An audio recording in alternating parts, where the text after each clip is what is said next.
Jahon tarixi 8-sinf 8-mavzu Buyuk fransuz burjua inqilobining yakunlanishi va tarixiy ahamiyati. 1795-yilgi xalq qo'zg'oloni. Termidorchilar. Fransuz kalendaridagi Termidor oyining 9-kuni hokimiyatga kelganlar shunday ataladi. Mulk va erkin tadbirkorlarni himoya qiladigan respublika tarafdori edi. Ular savdodagi cheklashlarni bekor qildi. Savdo erkinligi boshlandi. Narxlar bir necha bor ko'tarilib ketdi. Pul keskin qadrsizlandi. Mehnatkash xalq och qolayotgan bo'lsa, yangi boylar o'tayotgan vaqtni boy bermaslikka va hayot zavqini surishga oshiqardi. Burjua jamiyatning yuqori qatlamida aslzodalar axloqi qayta tug'ila boshladi.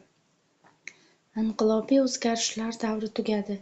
Konvent deputatlarini endi xalqning ahvoli qiziqtirmas edi.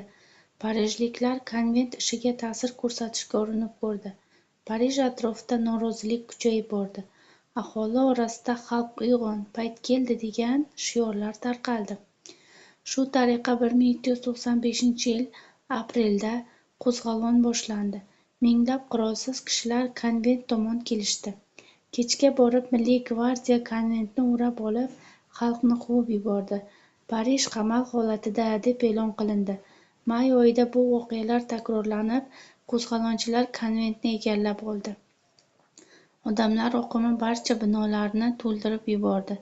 2 kun davomida g'azab alangasi avj oldi. 2-kun oxiriga kelib qo'zg'olonchilar tor-mor qilindi va qurolsizlantirildi. Ularning yo'lboshchilari, so'nggi yakobinchilar gilotinada qatl qilindi. Ko'plar qamoqqa tashlandi, surgun qilindi.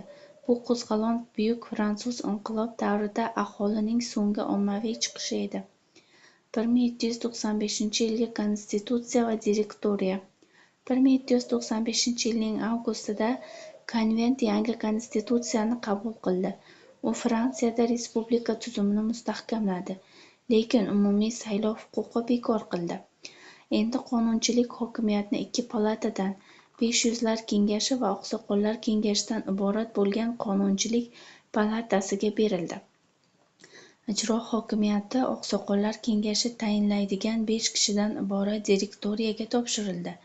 Shu bilan birga 1795-yilgi Konstitutsiya inqilobning barcha anti-feodal yutuqlarining qonuniyligini tasdiqladi.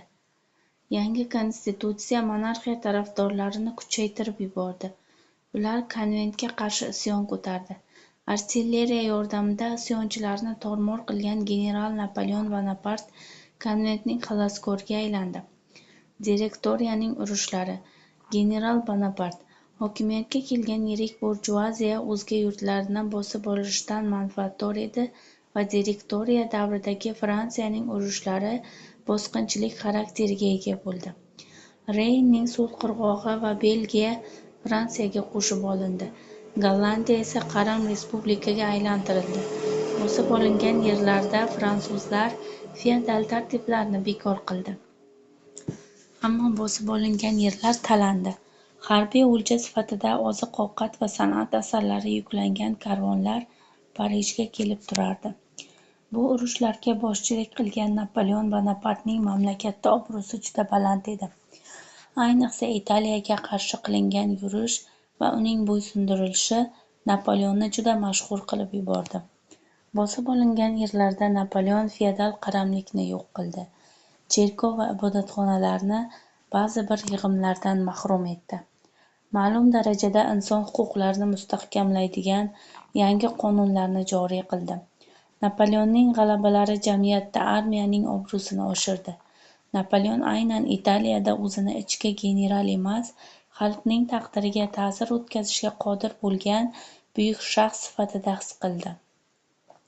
Keyin 1798-yili Misrga qilingan yurish Napoleonni siyosiy hokimiyatni egallashga chorladi. 1795-yilning avgustida konvent Fransiyaning yangi konstitutsiyasini qabul qildi. 1798-yilda Misrga qilingan yurish Napoleonni siyosiy hokimiyatni egallashga chorladi. 1799-yil 9-noyabr davlat to'ntarishi. Direktoriya hokimiyati xalq orasida obro'ga ega emasdi. yangi boylar ham direktoriyani yoqtirishmas edi. Gazetalar kuchli hokimiyat o'rnatish talabini bosh sahifalarda yorita boshladi. Shunday sharoitda hokimiyatga qarshi fitna uyushtirildi. Fitnachilar Misrdan qaytgan Napoleondan asosiy kuch sifatida foydalanishga qaror qildilar. Bonapart ham bunga rozilik bildirdi. Yig'ilish o'tkazayotgan oqsoqollar kengashi va 500lar kengashi yirik qo'shin tomonidan o'rab olindi. Qo'rqib ketgan oqsoqollar kengashi taklif qilingan idora usuli konsullikni darhol tasdiqlashdi. 500lar kengashi ham bu qarorni tasdiqladi.